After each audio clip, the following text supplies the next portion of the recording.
Siitä piti tulla uskomaton melontaseikkailu.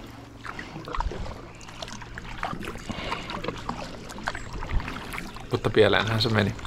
Sitten lähtee melontaretki. Tästä 4 päivää ja mennään Hämeenlinnaan päin. Vainaja veden. Melontareitti. Melontareitti, kyllä. Mikä on homman nimi? Melo. Mönchämelo. Melo. Alas jokhää. Alas jokhää. Mikä täällä haisee? Suomalainen luonto. Tarkemmin minkälainen suomalainen luonto? Lehmän passi. Jep. Just sitä itseään. Tästä joesta pitäisi ottaa kaikki juomavedet, mutta onneksi meillä on soijari mukana, niin on tää vähän lannoite tuoksuu.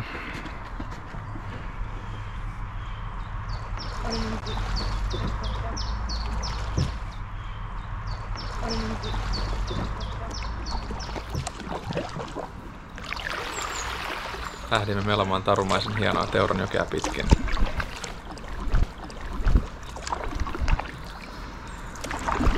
Koko melontavaelluksen pituus olisi 70 kilometriä. Kello on joku 9 illalla ja täällä on joku 28 astetta lämmintä. Tällaista kunnon vehreitä Kaposta jokea mennään. Ja ollaan vähän varovainen noitten veden alla olevien puiden kanssa, että ei mene liian kovaa tökkää sit johonkin ja kaadu.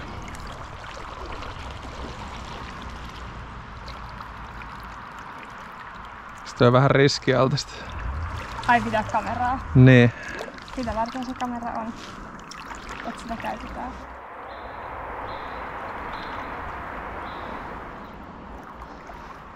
Mites Juli siitä pääsee?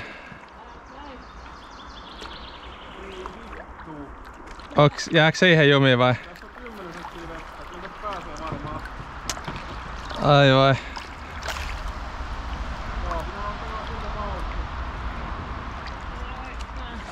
Juli sanoi, että jos on toinen tulee, tulee olemaan hankalaa. Näin, katsotaan pääseekö tässä taipuuks.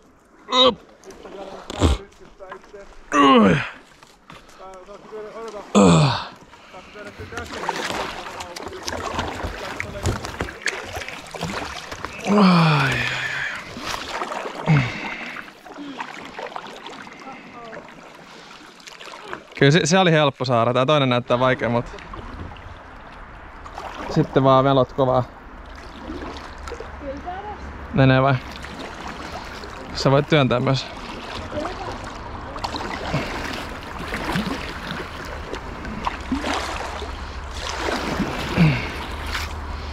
Katsotaan.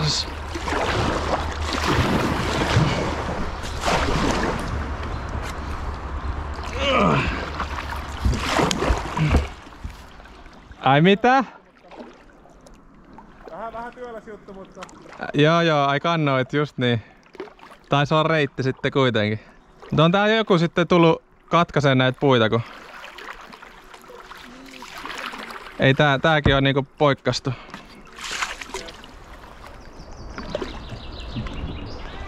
Miksi sä Juli sinne... Miksi sä sinne menit? Miksi sä sinne menit?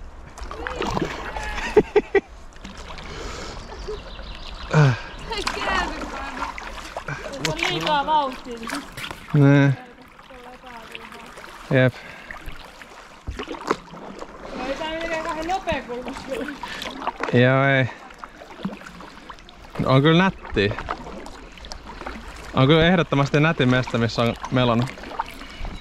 Voisi ihan hyvin olla jossain Nepalin joessa. Mm.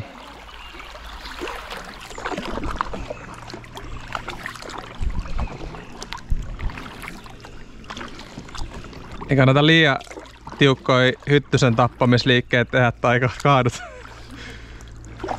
Meinas rillit tippua. Niin, mä katsoin kans, että rillit meinas lentää.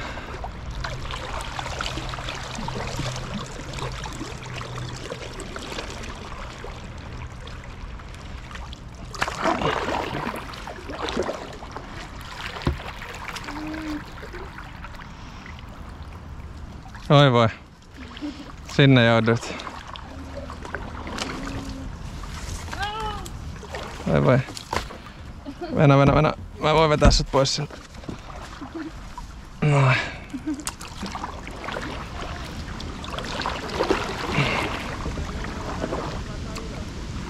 Onks siinä koski vai? Tää löytää joku ylösnousemispaikka. Aivan. Sitten lähdettiin etsiä, miten päästään tämän kosken ohi. Nää ei oo tosiaan mitkään koskenlaskukajakit ja tää taitaa olla tällainen ei kovin laskettava.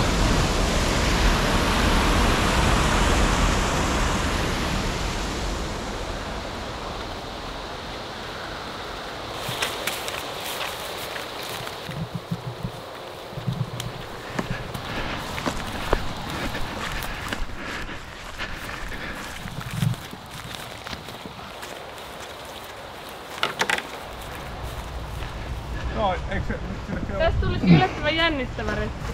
No, mä menen tonne alas. Okei, me ollaan täällä.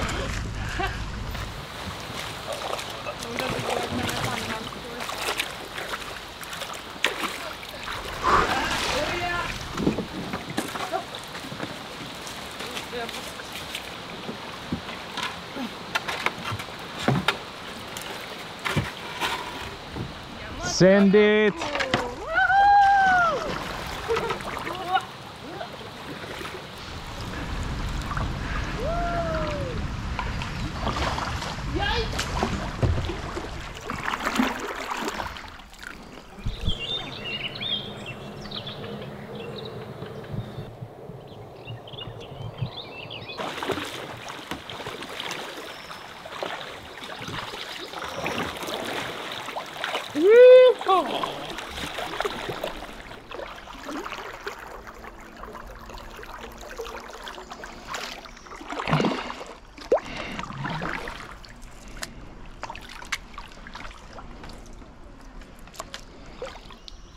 Siellä taas puut tiellä vai? Joo, ja kuuluu vähän kohinaa tuolla. Ai vitsi. Tää on siis huomattavasti enemmän tiellä kuin eka. Okei. Mennään kattoo mikä tuolla toi. Käy kattoo ja ilmoita, että jos siellä on oikeesti jotain, että sit pitää etsiä joku rantautumispaikka. No ei me päästä tästä.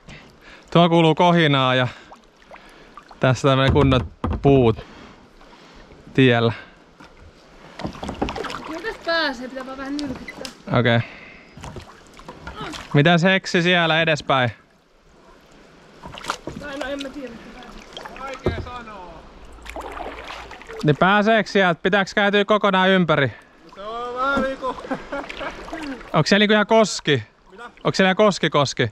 Se on siis semmonen niinku, että siinä ei yhtään kiveä siinä enää niinku pinnassa. Mutta se on siis semmonen joku ehkä 15 metriä pitkä ja siinä on joku...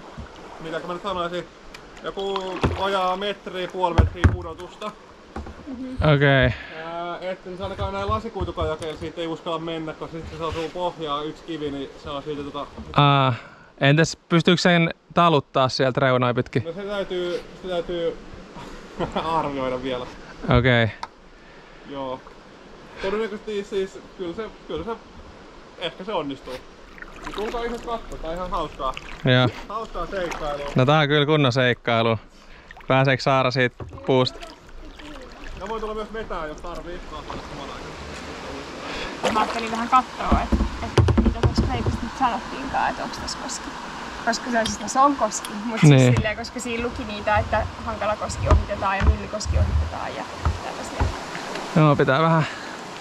Ei tiedetty, että tässä on tämmönen laskettua koski toi. Mutta tää on kyllä tosi matala toi, et ei tätä vois laskeekaan. Tai ainakaan näytä siltä. Ota, jos päästään taluttamalla tästä.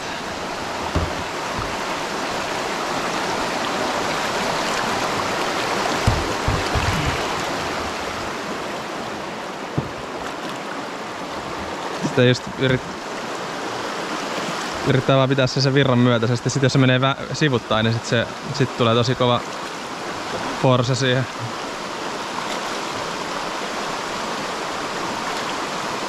Ja ei nää lasikuitukajakit tällaisessa koskessa, ne ei oo kyllä ihan parhaita mahdollisia.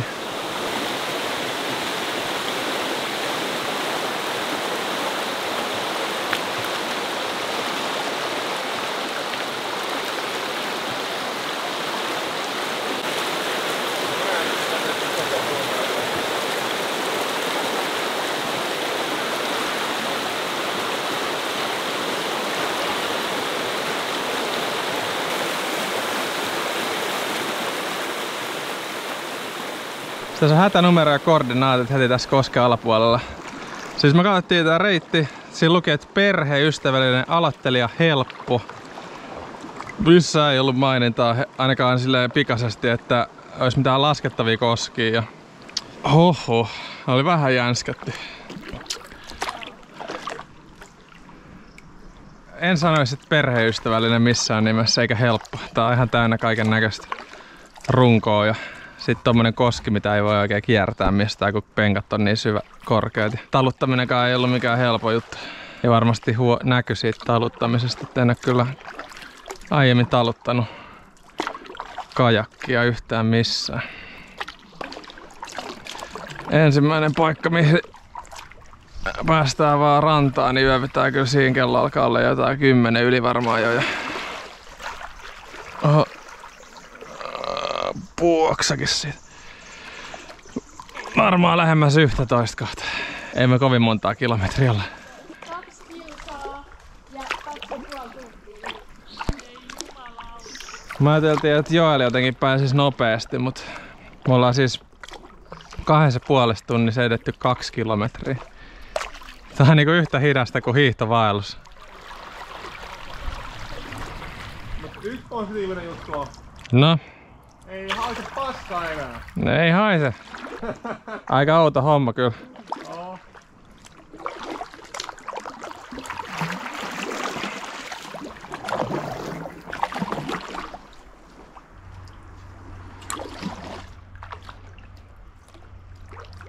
Tää oli tämmönen kummituspuu.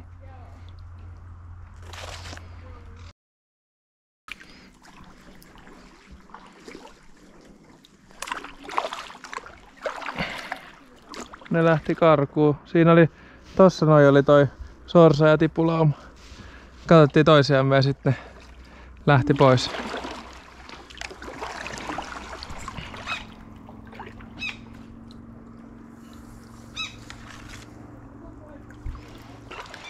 Tää on kyllä. Hohoho.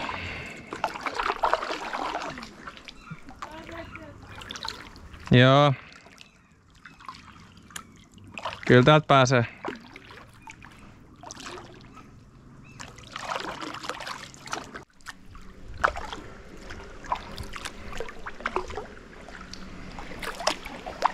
Mä en tiedä näkyykö mitään, mutta nyt mennään vastavirtaan. Tuolla oli ylitse pääsemätön este ja ei vaan päässyt eteenpäin. Pitää päästä nyt pois jotenkin täältä joelta. Sitten mä yritin rantautua siinä ja upposin polviin myöten sinne mutaan, enkä meinannut päästä irti sieltä. Oli vähän silleen kuumottava tilanne. Katsotaan, jos jostain pääsis pois tästä joelta. Hätäpelastautuminen joesta pois. Löydettiin tällainen laiturin. Mistään muualta ei pääse pois, kun tai törmää niin korkea ja sitten se mutanen niin ei pääse poistumaan. Luulen, että nyt mietitään paikka, missä nukutaan ja sitten mennään hakemaan autot ja lähdetään pois täältä. Tästä ei tullut nyt yhtään mitään. Ei kai sitten päässyt meloon. Ei, meni ihan F. Esterata meni hyvin, melonta meni vähän vihko.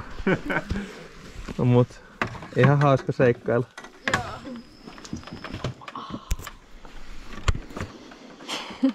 Mulla polvikin meni siinä koskessa, niin se on kipeä. Oi ei. Mä voin ottaa tästä. Sitten hops. Nyt jää sanoa. Sitten tossa on tämmönen kehti, mistä kannattaa varoa. No. Eikö siellä housut jalas kuitenkin, eiks ne? On, no.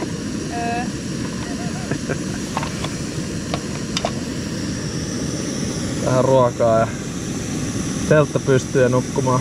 Kello on 12.